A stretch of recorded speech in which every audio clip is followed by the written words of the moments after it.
Muy buenas noches, señoras y señores.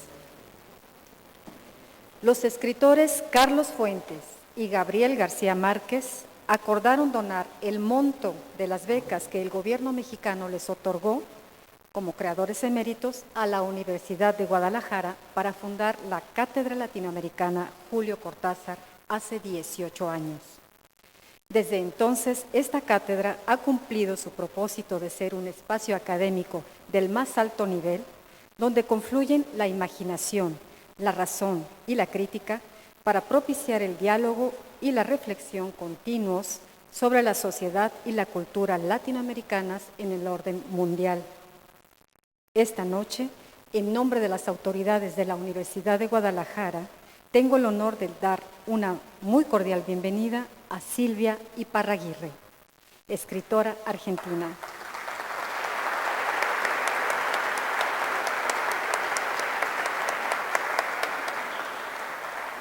Ella dictará la conferencia La construcción verbal de Buenos Aires, una lectura posible de la literatura argentina. Para hacer la presentación, invitamos al autor jalisciense Godofredo Olivares, a quien cedo la palabra.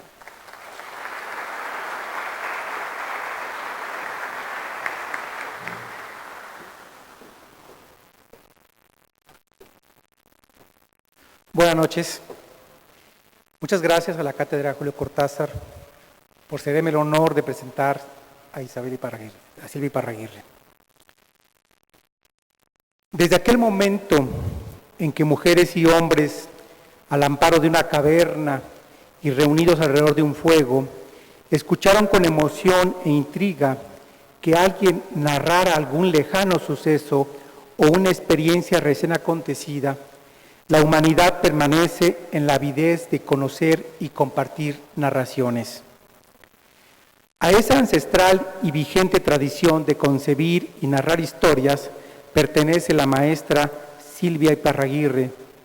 Ya sea desde los cuentos o la novela, ella nos ha brindado una multitud de buenas historias. Nace bajo el signo de Cáncer, en Junín, provincia a 260 kilómetros de Buenos Aires, donde vivió su infancia y adolescencia junto a su única hermana y sus padres. Por su sangre corren dos nacionalidades, la italiana por parte de su madre y la española por el padre. Infancia es destino, sentenció Sigmund Freud, y el destino de Silvia como narradora quedó de cierta manera marcado durante las estancias veraniegas que pasó en la casa de su abuela paterna, ya viuda, en el poblado de Los Toldos. Sin cerrar los ojos, relata Silvia en una entrevista, puedo ver el frente de la casa de mi abuela en Los Toldos y recorrerla. El banco en la vereda, el largo zaguán, cuartos enormes y muy altos llenos de roperos de luna biselada, ventanas con visillos y los relojes de péndulo que en la noche, cuando sonaban, me daban miedo.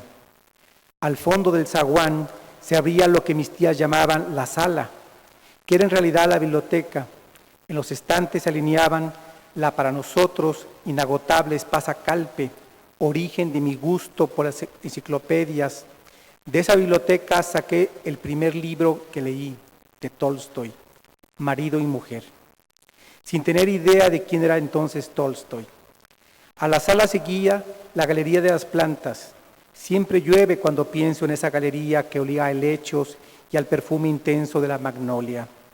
Y los patios que abarcaban el centro de la manzana donde nos encantaba perdernos.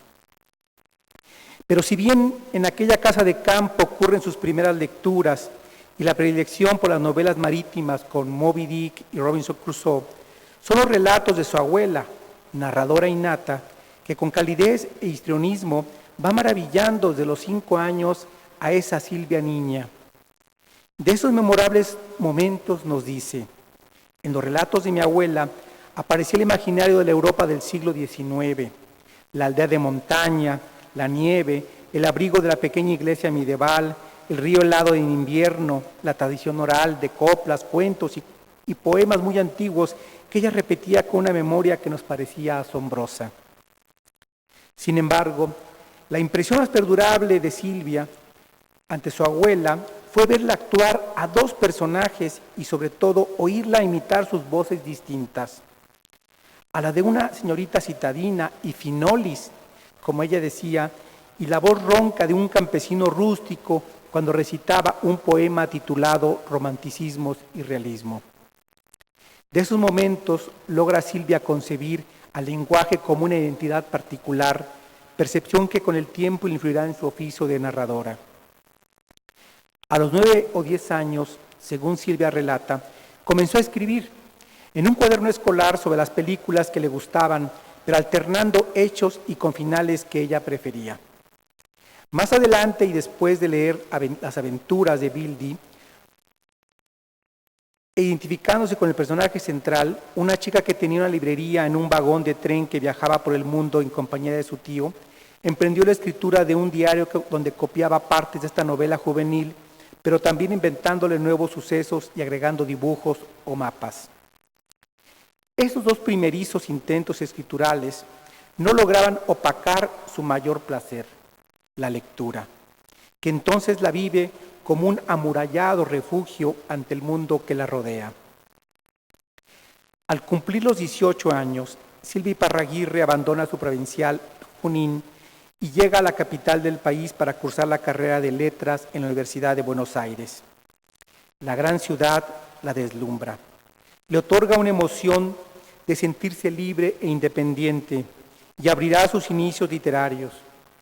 En una cafetería conoce a Manuel Mujica Lainez, el primer escritor real y no solo un nombre escrito en la portada de un libro. Luego vendría Jorge Luis Borges, que fue su maestro de literatura inglesa durante el último año que impartió dicha materia, y otros autores nacientes o ya afamados. También entrará en un cúmulo de nuevas lecturas y demasiadas películas que fueron influyendo y conformando a una sólida y singular Silvia.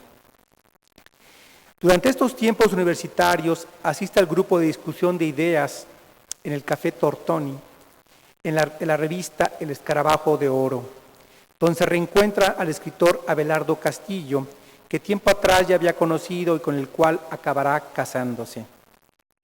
Silvia recuerda que la sedujeron la gran biblioteca de Abelardo y su manera obsesiva de leerle en voz alta lo que me gustaría ser a mí si no fuera lo que soy, de César Bruto. En 1977, Silvia Iparraguirre funda, junto con Abelardo Castillo y Liliana Hecker, El Ornitorrinco, una revista literaria alejada de la cultura oficialista y que publica narradores y poetas jóvenes, la mayoría inéditos. Eran tiempos de la dictadura militar y El Ornitorrinco probó los límites de la censura, por ello fue considerada la primera publicación de resistencia cultural. Es durante esta época que Silvia concluye sus estudios universitarios y se mantiene imbuida en la escritura de una serie de cuentos que acaban conformando En el invierno de las ciudades. Un libro inaugural con el que obtendrá en 1986 el Premio Municipal de Literatura, pero lo verá publicado hasta 1988, una vez ya establecida la democracia en Argentina, por la editorial Galerna. En estos 13 cuentos del invierno de las ciudades ya comienzan a despuntar ciertos temas primordiales de Silvia Iparraguirre, como el cruce o encuentro fortuito de dos seres opuestos y su ruptura consecuente, el desencuentro. Para 1993 aparecen Probables lluvias por la noche, un segundo libro de cuentos que es calificado de sublime por el sólido manejo de técnicas narrativas y la ágil prosa de los textos. En estos 9 cuentos deambulan personajes sometidos al hábito simple de vivir en mundos reducidos, crueles e inapelables, que pueden ser un café de barrio, un bar universitario o el trayecto durante un viaje en tren. Los cuentos de Silvia Iparraguirre, apunta Vicente Batista, parecen callar o ocultar algo, siempre decisivo, que se materializa bruscamente después del final como una revelación. La prestigiosa editorial MC publica en 1996 El Parque, su primera novela, un libro atípico en la entonces literatura argentina y próximo a la narrativa de Leopoldo Marechal, ya que la creatividad de Silvia Iparraguirre consigue instaurar dentro de un tradicional parque de diversiones todo un mundo mágico, absurdo y poético, donde sus personajes acometerán delirantes circunstancias que acabarán arrastrándolos a un insospechado destino común.